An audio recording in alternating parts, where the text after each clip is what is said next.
Food security in India. तो food security का मतलब क्या होता है? Food security means availability, accessibility and affordability of food to all the people at all times. यानी कि अवेलेबिलिटी ऑफ फूड कहने का मतलब क्या है? अवेलेबिलिटी ऑफ फूड मीन्स कि जो फूड का प्रोडक्शन है वो कंट्री के अंदर हो और जो प्रीवियस ईयर का स्टॉक है वो गवर्नमेंट के ग्रेनरीज में अच्छी तरह से स्टोर हो, ताकि जब फूड की कमी हो तो उसे यूज़ किया जा सके। एक्सेसिबिलिटी मतलब कि जो फूड है वो सबके पहुंच में हो। और अफोर्डेबिलिटी का मतलब क्या होता है कि एक इंडिविजुअल के पास इनफ मनी हो ताकि वो सफिशिएंट, सेफ और न्यूट्रिशियस फूड अपने लिए खरीद सके। तो फूड सिक्योरिटी जो है वो कंट्री में तभी इंश्योर होता है जब कंट्री में सभी लोगों के लिए इनफ फूड अवेलेबल हो। सेकंड की सभी पीपल की कैपेसिटी हो कि वो उस फूड को खरीद सके। और तीसरा कि जो फूड हो वो सबके पहुंच में हो और कोई बाधा ना हो, कोई प्रॉब्लम्स ना हो और वो सबके पास आसानी से पहुंच सके। Need of food security. तो फूड सिक्योरिटी की क्या ज़रूरत है? तो पहला पॉइंट है कि जो सोसाइटी के पुअरेस्ट सेक्शंस है वो ज़्यादातर टाइम फूड इनसिक्योर रहते हैं, यानी कि उनको खाने की कमी होती है। सेकंड की जो पर्सन्स पॉवर्टी लाइन के ऊपर आते हैं वो भी फूड इनसिक्योर रह सकते हैं जब कंट्री को नेचुरल डिजास्टर या कैलामिटीज फेस करना पड़ता है, जैसे कि अर्थक्वेक आ गया, फ्लड आ गया, सुनामी आ गया या फिर क्रॉप्स का फेलियर हो गया या फिर सूखा पड़ गया। तो इस टाइप के सिचुएशंस में जो पीपल पॉवर्टी लाइन के ऊपर है वो भी फूड इनसिक्योर हो सकते हैं। तो इन्हीं दो रीजंस की वजह से फूड सिक्योरिटी की ज़रूरत है। तो कैलामिटीज़ के टाइम फूड सिक्योरिटी जो है वो कैसे इफ़ेक्ट होता है? तो पहला पॉइंट है कि नेचुरल कैलामिटीज़ की वजह से, जैसे कि ड्राउट की वजह से जो टोटल प्रोडक्शन है फूड ग्रेन्स का वो कम हो जाता है, जिसकी वजह से फूड का शॉर्टेज हो जाता है और जो प्राइजेस है, जो चीज़ों के दाम है वो भी बढ़ जाते हैं। सेकेंड पॉइंट की जो हाई प्राइजेस हो जाते हैं, यानी कि चीज़ों के दाम जो है वो बढ़ जाते हैं, तो बहुत सारे ऐसे पीपल हैं जो उसको अफोर्ड नहीं कर सकते, उसको खरीद नहीं सकते। तीसरा कि अगर कोई ऐसा कैलेमिटी आता है जो बहुत बड़े एरियाज पर होता है या फिर ज़्यादा टाइम के लिए होता है तो स्टार्वेशन जैसी सिचुएशन भी आ सकती है। नाउ फेमाइन क्या होता है? A massive starvation might turns into a famine. तो बहुत ज़्यादा ही स्टार्वेशन जब होता है, भूखमरी होता है, तो वो फेमाइन में चेंज हो जाते हैं, तो उसे हम फेमाइन कहते हैं। तो फेमाइन की वजह से क्या होता है कि बहुत सारे लोगों को स्टार्वेशन की वजह से उनकी डेथ हो जाती है, उनकी मौत हो जाती है। और कंटामिनेटेड वाटर और डिकेइंग फूड खाने से उनको डिजीजेस होने लगती है और उनका जो बॉडी का रेजिस्टेंस है वो स्टार्वेशन की वजह से कमज़ोर होने लगता है, यानी कि उनका जो बॉडी है उसका जो रेजिस्टेंस कैपेसिटी है वो भी कम होने लगता है, उनका बॉडी जो है वो वीक होने लगता है। तीसरा एक एग्जाम्पल दे रखा है कि बंगाल में 1943 में एक बहुत ही डिवास्टेटिंग फेमाइन आया था जिसमें 30 लाख पीपल जो है वो मर गए थे। चौथा कि आज भी ऐसे प्लेसेस है जैसे कि कालाहंडी और काशीपुर जो कि उड़ीसा में है, जहां पर फेमाइन लाइक कंडीशन आज भी मौजूद है बहुत सालों से, और वहां पर स्टार्वेशन की वजह से बहुत सारे लोगों की जो है जान चली गई है। Therefore food security is needed in a country to ensure food at all times.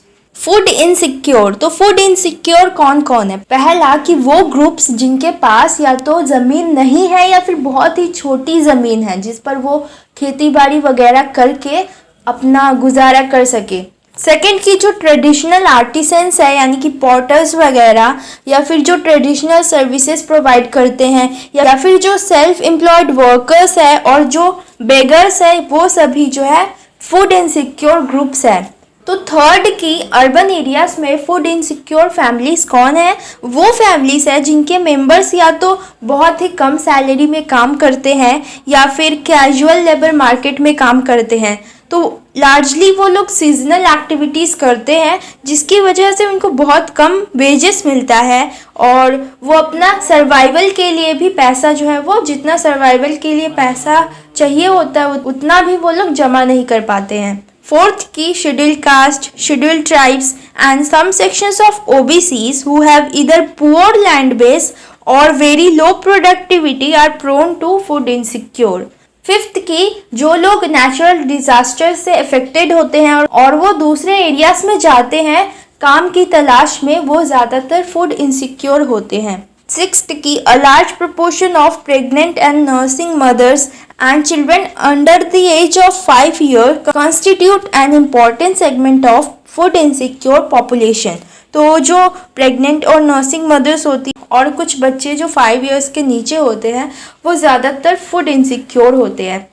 Seventh की the states of Uttar Pradesh, eastern and southern parts में Bihar, Jharkhand, Orissa, west Bengal, Chhattisgarh, Madhya Pradesh and Maharashtra account for largest number of food insecure people in the country.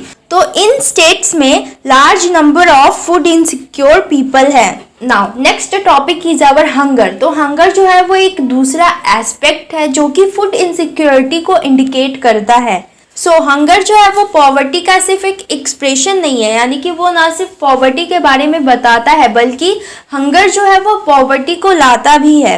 Food security का जो main अटेंटमेंट है, यानी कि main जो मुद्दा है वो ये है कि जो हंगर है उसको एलिमिनेट करना, यानी कि उसको खत्म करना and reducing the risk of future hunger.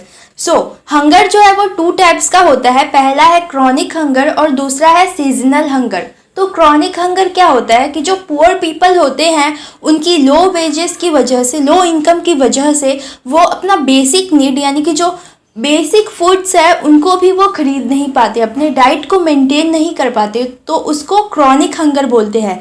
जिसमें जो लोग हैं वो लो इनकम की वजह से अपने फूड की रिक्वायरमेंट्स को फुलफिल नहीं कर पाते हैं. दूसरा है सीजनल हंगर. सीजनल हंगर जो है वो हार्वेस्टिंग से रिलेटेड है. तो सीजनल हंगर जो है वो ग्रोइंग और हार्वेस्टिंग के साइकिल से रिलेटेड होता है. तो सीजनल हंगर जो है वो रूरल एरियाज में seasonal nature of agricultural activities की वजह से होता है और अर्बन एरियाज में कैजुअल लेबर वर्क की वजह से होता है. तो रेनी सीजन में जो कंस्ट्रक्शन साइट्स के जो लेबर है उनको काम नहीं मिलता, तो जिसकी वजह से सीजनल हंगर होता है. नाउ इंडिया जो है वो आफ्टर इंडिपेंडेंस के बाद इंडिया का जो मेन एम रहा है कि वो इंडिया को सेल्फ सफिशिएंट बना दे फूड ग्रेन्स में. After independence Indian policy makers adopted all measures to achieve self sufficiency in food grains. Second की इंडिया ने एक न्यू स्ट्रैटेजी अपनाया था एग्रीकल्चर में जो कि था ग्रीन रिवोल्यूशन, और वो स्पेशली वीट और राइस के प्रोडक्शन के लिए था. The highest rate of growth जो कि अचीव हुआ था पंजाब और हरियाणा में, जहां पर फूड ग्रेन्स का जो प्रोडक्शन है वो 78.9 मिलियन टन्स हुआ था 2012 और 13 में. वहीं फूड ग्रेन्स का प्रोडक्शन उत्तराखंड, झारखंड, असम, तमिलनाडु में वो ड्रॉप कर गया है, यानी कि बहुत ही कम हुआ है. जबकि वेस्ट बंगाल और उत्तर प्रदेश में राइस की खेती जो है वो ज़्यादा बढ़ गई है, यानी कि राइस का प्रोडक्शन जो है वो बढ़ गया है. तो ये 2012 और 13 के डेटा के हिसाब से है. Now food security in India. तो India has become self sufficient in food grains during the last 30 years because of the variety of crops grown all over the country. Now the availability of food grains even in adverse weather condition at the country level has further been ensured with a carefully designed food security system by the government. तो कुछ food security system की वजह से जो availability है food grains का adverse weather condition में भी वो भी इम्प्रूव हुआ है. कैसे? 2 इम्पॉर्टेंट सिस्टम की वजह से. पहला है बफर स्टॉक और दूसरा है पब्लिक डिस्ट्रीब्यूशन सिस्टम.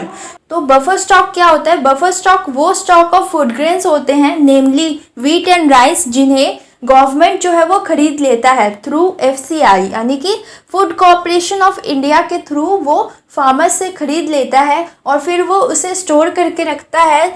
जब फूड का शॉर्टेज होता है तो उस फूड को यूटिलाइज किया जाता है.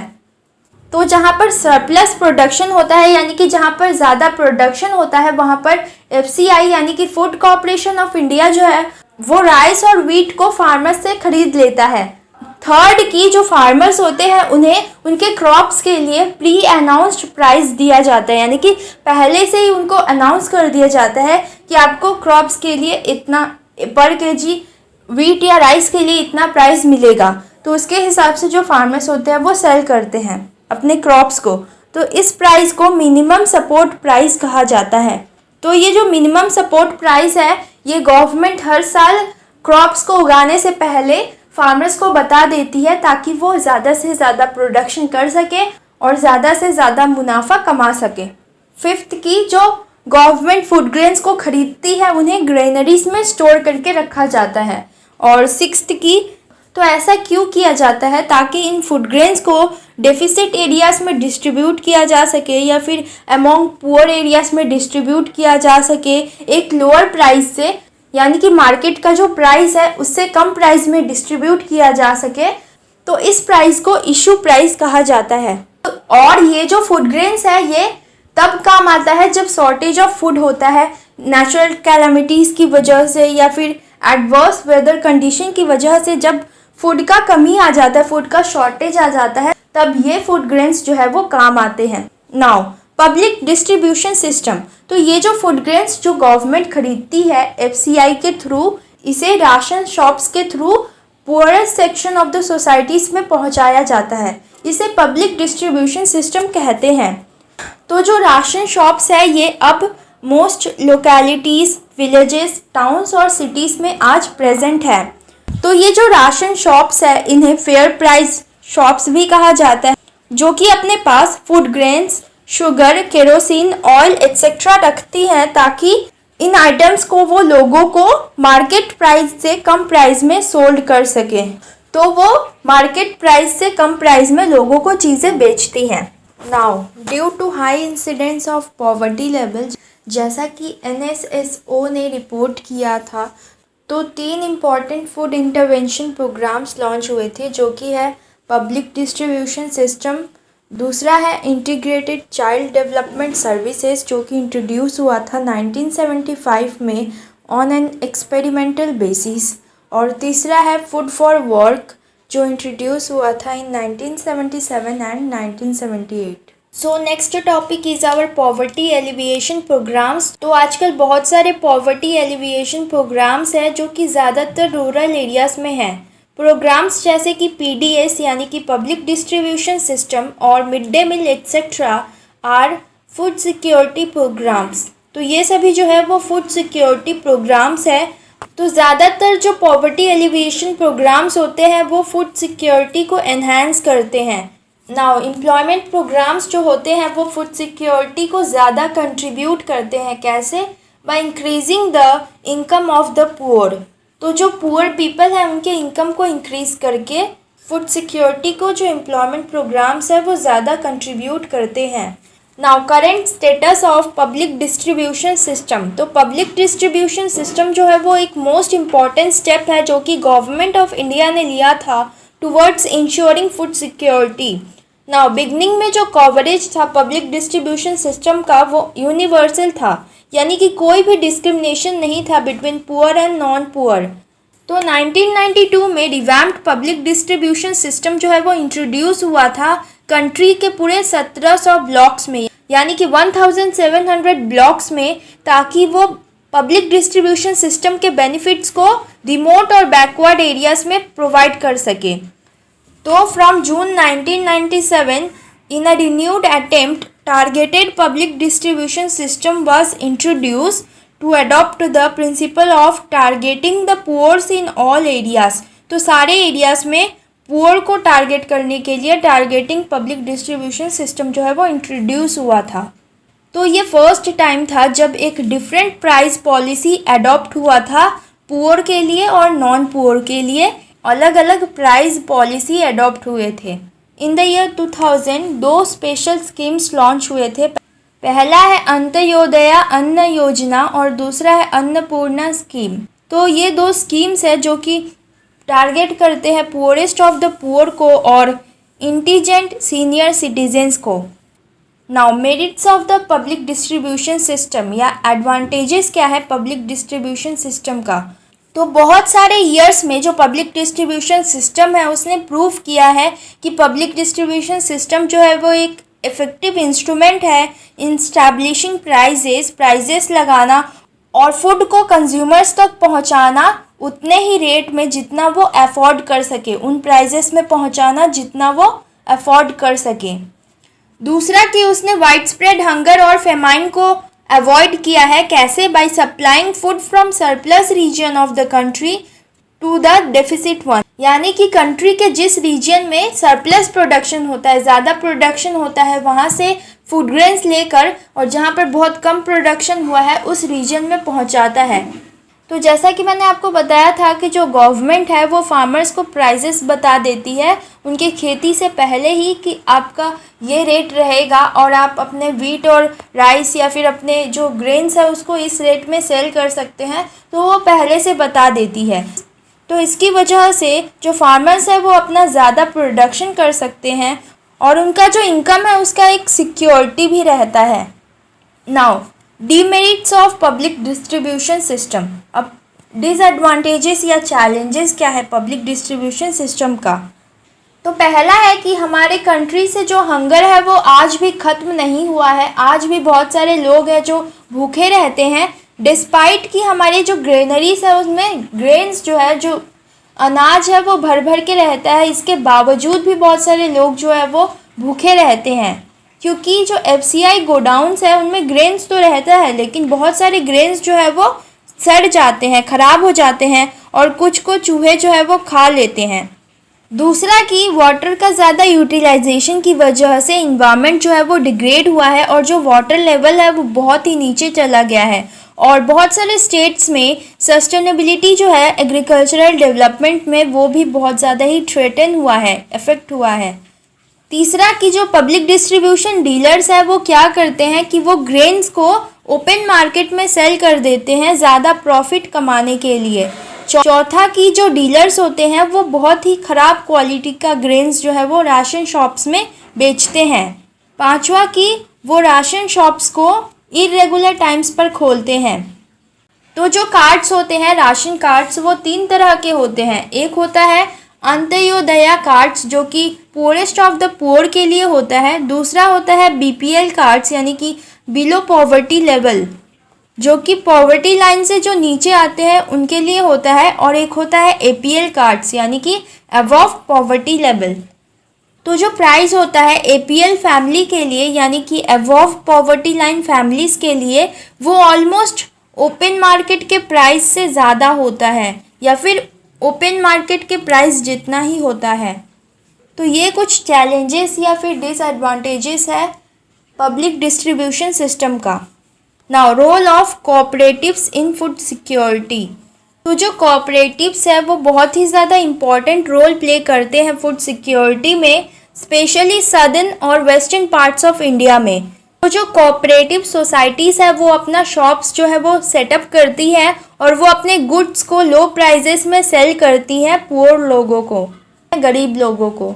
तो तमिलनाडु में जितने भी फेयर प्राइस शॉप्स हैं उनमें से 95% जो है वो कोऑपरेटिव्स चलाते हैं। तो दिल्ली में मदर डेयरी जो है वो लोगों को मिल्क और वेजिटेबल्स जो है वो सेल करती है, कंज्यूमर्स को सेल करती है एक कंट्रोल रेट में जो कि दिल्ली गवर्नमेंट ने डिसाइड किया है। यानी कि वो लोगों को मिल्क और वेजिटेबल्स उतने ही रेट में बेचती है जितना कि दिल्ली गवर्नमेंट ने डिसाइड किया है। So, Amul is another success story of cooperatives in milk and milk products in Gujarat. Amul has brought about the white revolution in country. तो ग्रेन बैंक्स जो है वो महाराष्ट्र में स्लोली बढ़ रहे हैं। द ADS यानी कि एकेडमी ऑफ डेवलपमेंट साइंस, तो the ADS grain bank programme जो है वो लॉन्च हुआ है और वो एक सक्सेसफुल और इनोवेटिव फूड सिक्योरिटी इंटरवेंशन है। तो महाराष्ट्र में एकेडमी ऑफ डेवलपमेंट साइंस यानी कि ADS ने एक नेटवर्क सेटअप किया है NGOs का, जो कि ग्रेन बैंक्स डिफरेंट रीजन्स में बिठाते हैं। तो वो क्या करती है कि वो ग्रेन बैंक्स सेटअप करती है with the help of NGO और फिर influence the government policy on food security.